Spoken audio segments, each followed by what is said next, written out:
Hello बच्चों, तो हमें यहाँ पर एक टेबल दिया गया है जिसे रीड करना है और जो नीचे क्वेश्चन है उसका आंसर देना है। तो टेबल है consider the following element with their period number and valence electron.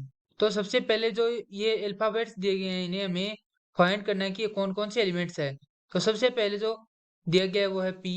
P जो इसका पीरियड नंबर 2 है और टोटल वैलेंसी है उसकी 4।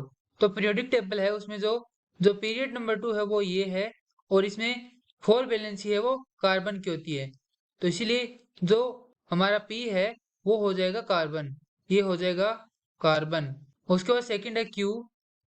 क्यू में यहाँ पर पीरियड नंबर 2 है और वैलेंसी 6 है। तो पीरियड नंबर 2 और वैलेंसी 6 है वो ऑक्सीजन की होती है, तो ये हो जाएगा ऑक्सीजन। उसके बाद थर्ड है आर।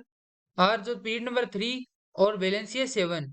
तो जो थर्ड है पीरियड उसमें जो वैलेंसी 7 है वो क्लोरीन की होती है। जो क्लोरीन की मैक्सिमम वैलेंसी है वो 7 होती है, मिनिमम होती है 1।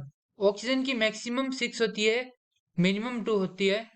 उसके बाद कार्बन की मैक्सिमम और मिनिमम 4 होती है। उसके बाद तो ये हो जाएगा क्लोरीन। और फोर्थ है एस।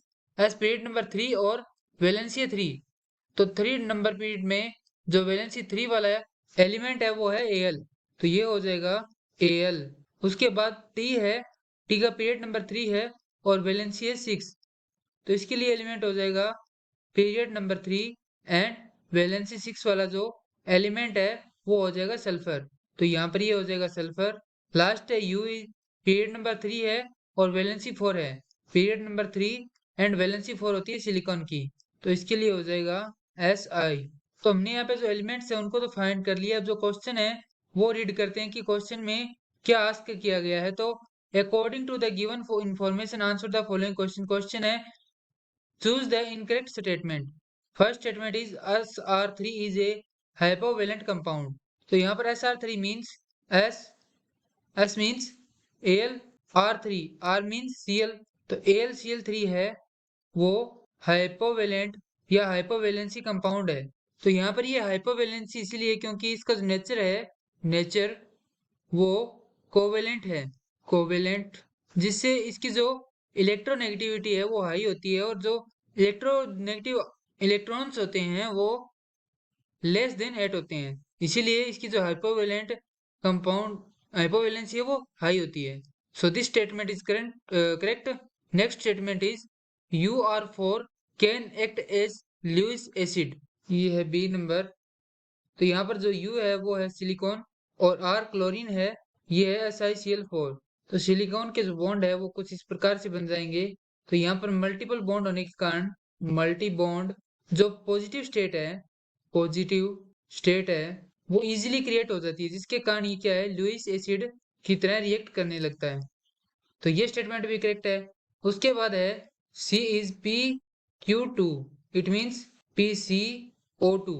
तो CO2 है वो उसकी स्ट्रक्चर हो जाएगी double bond with O, double bond with O with carbon.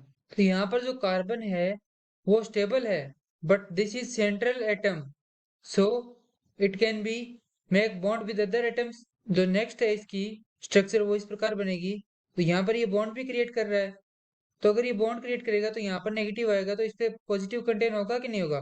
तो यहाँ पे क्या आएगा, पॉजिटिव कंटेन होगा। तो ये भी लुइस एसिड की तरह रिएक्ट करेगा क्योंकि यहाँ पर भी पॉजिटिव चार्ज आ रहा है। उसके बाद ऑप्शन डी है UR4, it means Si4, SiCl4 और greater than SR3, it means AlCl3 as Lewis acidic character. तो यहाँ पर जो लुइस एसिडिक कैरेक्टर है तो इसमें जो 8 वैलेंसी ऑक्यूपाई करता है वो ज्यादा स्टेबल होता है। तो यहाँ पर जो सिलिकॉन है उसकी वैलेंसी है +4।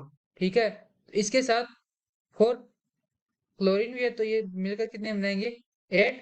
उसके बाद एल्यूमिनियम क्लोराइड है तो ये है एल्यूमिनियम के 3 + 3 क्लोरीन के, तो ये हो गई 6। तो जो ज्यादा स्टेबल है वो कौन सा होगा, SiCl4 in Lewis acidic character. तो दिस स्टेटमेंट इज करेक्ट। यहाँ पे जो इनकरेक्ट स्टेटमेंट है वो है option C, PQ2 can not act as Lewis acid, but here we can see the CO2 is react as Lewis acid. So this statement is incorrect and the answer of this question. I hope you better understand. Thank you.